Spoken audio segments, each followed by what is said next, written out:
አባት ከሆንኩ ክብሬ ወዴት አለ? ጌታስ ከሆንኩ መፈራቴ ወዴት አለ ብለሃል። እግዚአብሔር ሆይ አንተን ባሳዘንነው ነገር ሁሉ ይቅር በለን። እግዚአብሔር አምላክ ሆይ ቸር ነውና ምሕረቱ ለዘላለም ነው ተብሎ እንደተጻፈ እግዚአብሔር ሆይ ምሕረትን አድርግልን። አንተን ባሳዘንነውን ቁጥር ሁሉ አንተን በበደልነው ነገር ሁሉ ይቅር በለን።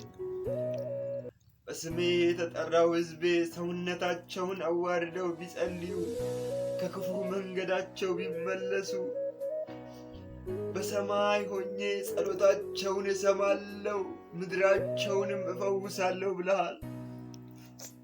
አባ በስሜ የተጠራው ሕዝቤ ሰውነታቸውን አዋርደው ቢጸልዩ ከክፉ መንገዳቸውን ቢመለሱ በሰማይ ሆኜ ጸሎታቸውን እሰማለሁ ምድራቸውንም እፈውሳለሁ ብለሃል።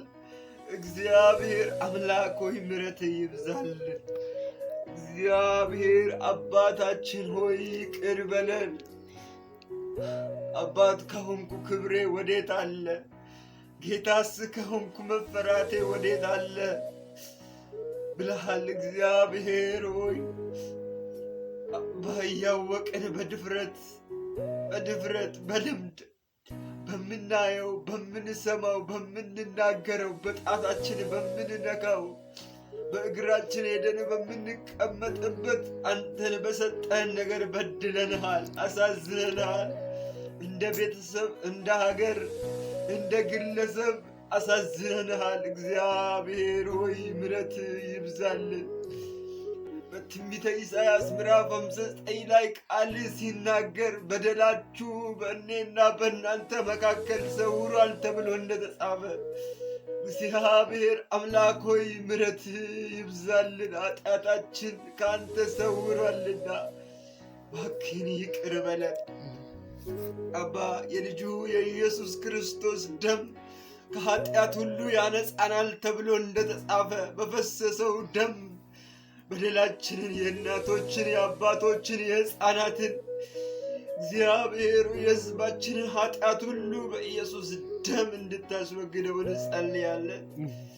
ሁሉ ኃጢአትን ሰርቷል የእግዚአብሔርም ክብር ጎድሏል ተብሏልና እግዚአብሔር ሆይ በኃጢአታችን ምክንያት ያጣነው ነገር ቢኖር ሀብት አይደለም፣ ዝና አይደለም፣ ያጣነው ክብር ነው የጎደለን።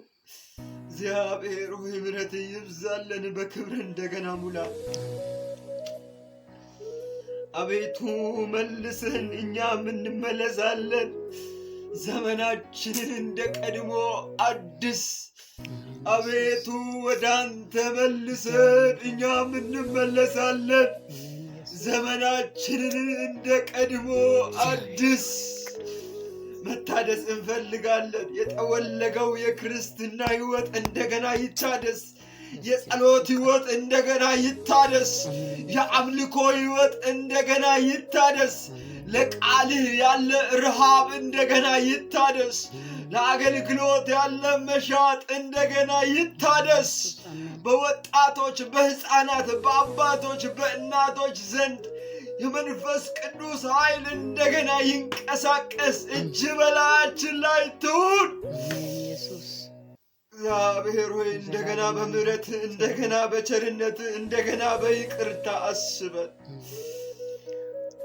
አባ እኛ ደካሞች ነን፣ ያላንተ ምንም ማድረግ አንችልም። አንተ እርዳን፣ አንተ ደግፈን፣ አቅም ስጠን። እናመሰግንሃለን። ይህንን ጸሎት ጸልያለሁ። አቅም ላጡት፣ ኃይል ላጡት፣ ለመጸለይ ለመንበርከክ አቅም ላጡት በኢየሱስ ስም ኃይል ይታደስ፣ ኃይል ይታደስ፣ ኃይል ይታደስ። የጸሎት ምርኮ ይመለስ። እንግዲህ ምሕረትን እንድንቀበል በሚያስፈልገን ጊዜ የሚረዳንን ጸጋ ለማግኘት በእምነት ወደ ጸጋው ዙፋን እንቅረብ ተብሎ እንደተጻፈ ወደ ጸጋው ዙፋን ቀርበናል። አባትነት ከሚሰየምበት ከአብ ፊት እንበረከካለሁ። በመንፈሱ በውስጥ ሰውነታችሁ በኃይል እንድትጠነክሩ የእናንተ ስርና መሰረት በፍቅር ይጸና ዘንድ ከቅዱሳን ሁሉ ጋር ስፋቱና ርዝመቱ ከፍታውና ጥልቅነቱ ምን ያህል ከመሆን ከመታወቅ የሚያልፈውን የክርስቶስን ፍቅር ለማወቅ ትበረቱ ዘንድ እስከ እግዚአብሔር ፍጹም ሙላት ደርሳችሁ ትሞሉ ዘንድ ተብሎ እንደተጻፈ በኃይል እንድትሞላል፣ በመንፈስ ቅዱስ እንድትሞላል፣ በቃልህ እንድትሞላል፣ በዝማሬ በደስታ እንድትሞላል፣ በኃይል የተሞላ ሕይወት እንድሰጠን አባ እንለምንሃለን። እግዚአብሔር ሆይ ስለ ሁሉ ተባረክ፣ ስለ ሁሉ እናመሰግንሃለን። ምሕረትህ በሕይወታችን ላይ ይብዛ። በኢየሱስ ስም ጸልየናል።